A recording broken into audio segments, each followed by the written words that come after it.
So, Mel, welcome to ABC News Thank 24. you. Andrew Wilkie has said he won't support any of the government's reform proposals. Do you think there's a realistic chance that they will get through the Parliament? Well, I'd say to Andrew Wilkie that I'd ask him to reconsider.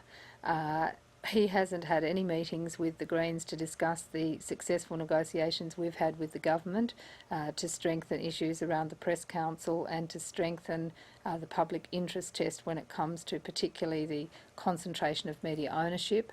I'd like him to reconsider. I think it's a mistake that he's basically walked away. He hasn't participated in any of the crossbench meetings. Everybody else has been working in good faith to try and get an outcome.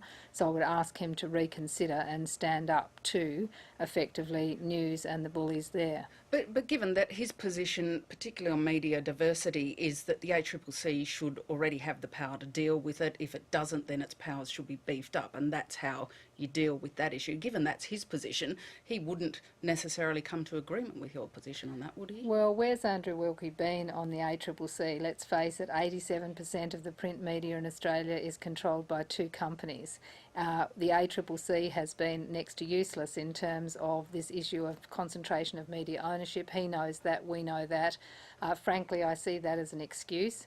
This is an opportunity to actually do something about it. This is the opportunity to say we want to make sure there's a public interest test, and in looking at any mergers going on in the future, then the advocate, the public interest advocate, can consider the public interest, particularly in relation to local and regional news. That ought to be a good thing as far as Andrew Wilkie is concerned. But Bob Catt has also said he thinks the idea of a public interest media advocate is a non-starter. He's put up his own proposal for a 12-person panel to choose a 3-person committee to look at the issue of media diversity. So he's unlikely to support the government's legislation as it currently stands. The government's struggling to get the numbers, isn't it? Well, the issue with Mr Katter is that he supports a public interest advocate. He just doesn't see that power being vested in one person, as you rightly say. He has propositions about who would choose how many and so on, but nevertheless he supports a public interest advocate, and that's something the Greens support, providing we have the principle of independence.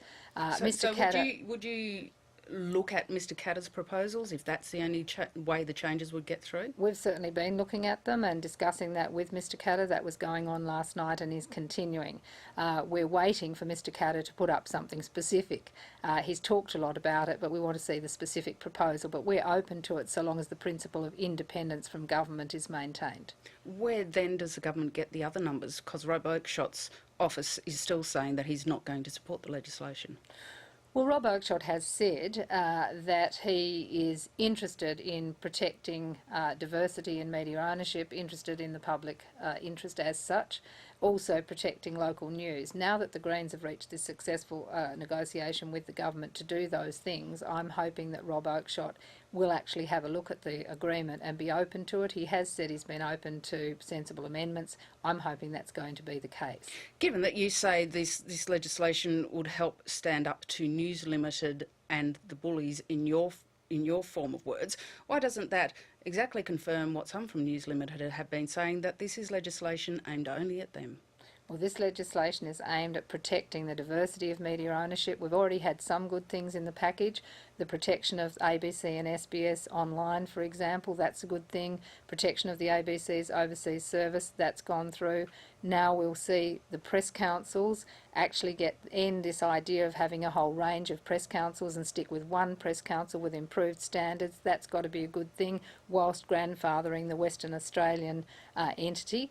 It's not something we preferred, but nevertheless it's a compromise we've worked on. So this is about strengthening media diversity and preventing any further concentration of ownership.